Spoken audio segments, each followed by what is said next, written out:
અમે બધાય ભેગા એટલા માટે થયા છીએ કારણ કે અત્યારે તમે જોઈ શકો છો કે કેવા રસ્તા છે.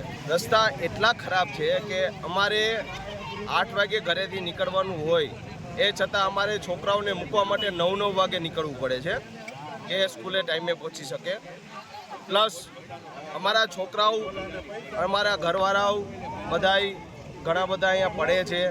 તે પછી બીજા બધા અહીંથી જે પ્રવાસીઓ છે એ પણ પડે છે. અને કહેવાનો મતલબ પ્રશાસનને એ છે કે જલ્દી ને જલ્દી આ રસ્તા રિપેરિંગ કરાવો. જો તમે જલ્દી ને જલ્દી આ વસ્તુ રિપેરિંગ નહીં કરાવો 7 દિવસની અંદર તો અમે પછી હવે રસ્તા રોકવા આંદોલન કરવાની ફરજ પડશે અમને.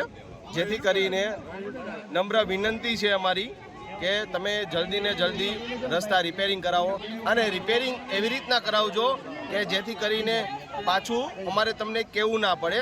જેથી કરીને હમણાં થોડાક ટાઈમ પહેલાં કીધું હતું તો એક જેસીબી આવ્યું, અડધો કલાક ખાલી રહ્યું, અડધો કલાકમાં રહી અને ભાઈ હતું એના કરતાં પણ બહુ ખરાબ કર્યું. સામે તમે જોઈ શકો છો કીચડ એકદમ કરી નાખ્યું છે, જ્યાં બાઇક જાય તો સીધું સ્લીપ જ ખાય.